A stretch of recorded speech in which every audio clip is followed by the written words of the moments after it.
বহুদিন পর একটা বিভৎস কালেকশন আমরা আসতে চলেছে এবং সেটা আমরা প্রত্যক্ষ করছি। বক্স অফিস কালেকশন এইভাবে যে বাড়তে থাকবে এটা কিন্তু সিনেমা রিলিজের আগে কেউ এক্সপেক্ট করেনি। কোথাও গিয়ে ট্রেলারটা কিন্তু খুব ভালো ছিল। কথা বলছি ছাওয়া মুভিটা প্রসঙ্গে, যার ট্রেলার কিন্তু দেখার পর আমি খুব প্লিজড হয়েছিলাম। সাধারণত খুব খুঁতখুঁতে থাকার জন্য আমার খুব সহজেই কোনো ট্রেলার ভালো লাগে না, কোনো সিনেমাও ভালো লাগে না। তো কেমন লাগলো এই ছাওয়া মুভিটা, আমার হয়তো একটু দেরি লাগলো দেখতে, তার রিভিউ করব এবং বক্স অফিস কালেকশন নিয়ে কথা বলবো আজকের এই ভিডিওতে। তোমরা প্লিজ পুরো ভিডিওটা শোনো, ভালো লাগলে অবশ্যই আমার চ্যানেলটা সাবস্ক্রাইব করে দিও। Hello everyone, welcome to my channel with a very new bite. আমি সায়ন। আজকে যে বিষয় নিয়ে কথা বলবো তোমরা প্লিজ পুরোটা মন দিয়ে শোনো। আমি কিন্তু বেশ কিছু ভালো দিক এবং খারাপ দিক দুটো নিয়েই কথা বলবো। প্রথমে বলি, মানুষজন যে স্বতঃস্ফূর্তভাবে এই সিনেমাটা সিনেমা হলে গিয়ে দেখছে, এটার জন্য কোথাও গিয়ে কিন্তু ব্র্যান্ডিং ভ্যালু বেড়ে গেল ভিকি কৌশলের। অসাধারণ অভিনয়, তার অভিনয় নিয়ে কিচ্ছু বলার নেই। একমাত্র শো স্টিলার যদি বলা হয়, তিনি যেভাবে সে অভিনয় করেছে, তাকে রাজবেশে যে সুন্দরভাবে মানিয়েছে, কিছু বলার নেই। পুরো সিনেমাটা দেখলে পয়সা ওয়াসুল মুভি। এই সিনেমায় তার সবাই সবাই প্রত্যেকে একটা সিনস নিয়েই কথা বলছে, সেটা হচ্ছে ক্লাইম্যাক্স সিনস।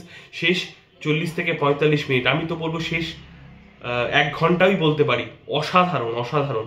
মানে মানুষজনকে সিটে বসিয়ে রাখবে, ভাবতে বাধ্য করবে। তবে এই সিনেমার কিন্তু আমি বেশ কিছু নেগেটিভ দিকও আমার লেগেছে, যে এর তুলনায় কোথাও গিয়ে কিন্তু আমার বাহুবলীর স্টোরি টেলিং বেশ ভালো লেগেছিল।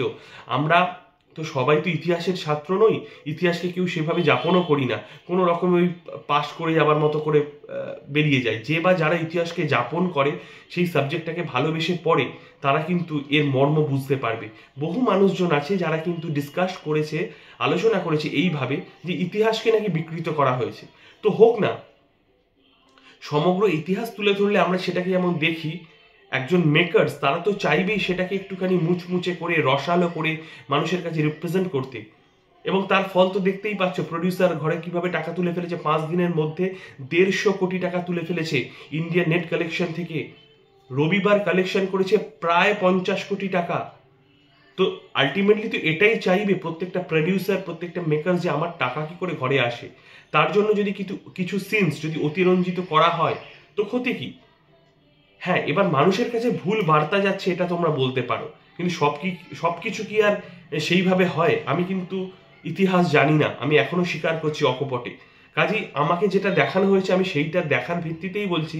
সম্ভাজি অর্থাৎ ভিকি কৌশল যেভাবে দাঁতে দাঁত চেপে লড়াই করেছে এই সিনেমায়, এটা যদি ঐতিহাসিক সিনেমার সাথে মানে একদমই প্রেক্ষাপট মেলে যদি এইভাবেই তাকে ট্রিট করা হয়, তার জন্য করজোড়ে মাথা নত করে তার প্রতি প্রণাম, তার আবেগের প্রতি প্রণাম, তার ধর্মের প্রতি, তার ডেডিকেশনের প্রতি, সব কিছুর ওপর তার প্রতি একান্ত শ্রদ্ধা আমার। এবং ঔরঙ্গজেবকে যেভাবে রিপ্রেজেন্ট করা হয়েছে, তিনি যদি সত্যি এতটা ক্রুয়েল হতেন, তার জন্য একরাশ ঘৃণা। কিন্তু বহু মানুষজন বলছেন না, ঔরঙ্গজেবের অনেক পজিটিভ দিকও আছে। তো কাজেই বললাম, ইতিহাসকে সরিয়ে রেখে একটা সিনেমা হিসেবে দেখছি, এবং মেকার্সরা আমাদেরকে যেভাবে দেখিয়েছে সেইভাবেই আমি দেখছি। অসাধারণ লেগেছে। এবং অক্ষয় খান্নার অভিনয় মারাত্মক, তার মেকআপ, তার গালগুলো যে ঢোকা, এই মেকআপটা কিন্তু খুব সুন্দরভাবে দেখানো হয়েছে। আমি কিন্তু খুব এনজয় করেছি এই সিনেমাটা। আলাদা করে বলতে হবে যে ক্যানভাসে শুটিং করা হয়েছে, সেই ক্যানভাস কিন্তু ভালো, বেশ ভালো।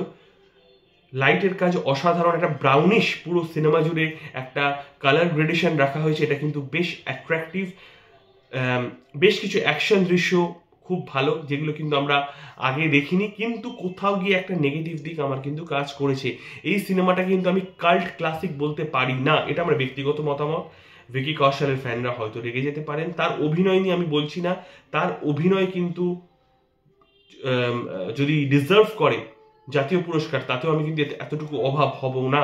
সেই লাউড ভয়েসে চিৎকার, অ্যাকশন, এবং তার যে কষ্ট পাচ্ছে যখন, তাকে যেভাবে কষ্ট দেওয়া হয়েছে সেটা তোমরা সিনেমাতে দেখতে পারো। সেই কষ্টের সময় তার মুখ চোখের অভিব্যক্তি এত সুন্দরভাবে ফুটিয়ে তুলেছে, যেটা দেখলে কিন্তু তুমি বলতে বাধ্য হবে, না এটা অভিনয় হতে পারে না, এটা রিয়েলে বাস্তবে ঘটছে। তো এইখানেই একজনের অভিনেতার সার্থকতা। তো তোমাদের অনুরোধ করবো তোমরা গিয়ে দেখো। কিন্তু কোথাও গিয়ে সিনেমার স্টোরি টেলিং বা স্টোরি লাইন কিন্তু বড্ড ফ্ল্যাট লেগেছে। প্রথমার্ধর ইন্টারভাল অহেতুক হঠাৎ করে একটা ইন্টারভেল মনে হলো, যেটার কোনো আমি যুক্তিসঙ্গত কিছু পেলাম না। এবং ইন্টারভেলের পরবর্তী সময় যেটা নিয়ে অনেক কিন্তু মিম বা ট্রোল হয়েছে, এবং আমি তাদের সাথেও একমত যে এ ওকে মারছে, সে তাকে মারছে। অবশ্যই বিপক্ষ দলকে মারবে, বিপক্ষ দল কাউন্টার করবে, তার একটা স্টোরি বা একটা প্লট খুব থাকা দরকার। এখানে কিন্তু সেটা খুব মিসিং। তো কাজেই আমি কিন্তু এটাকে আউট অফ 5 দিতে পারলে আমি কিন্তু খুব খুশি হতাম। কিন্তু ব্যক্তিগতভাবে আমি বললাম আমি বড়ই খুঁতখুঁতে সিনেমার ব্যাপারে, তো 3/5 আমি দেব। এবং তোমাদের কেমন লাগলো সিনেমাটা অবশ্যই কিন্তু জানিও, এবং আমার যদি রিভিউয়ের সাথে তোমরা একমত হও তবে অবশ্যই কমেন্ট করে জানিও। যতক্ষণ না নেক্সট ভিডিও আসছে, টেক কেয়ার, গুড বাই, পাশে থেকো, থ্যাংক ইউ সো মাচ।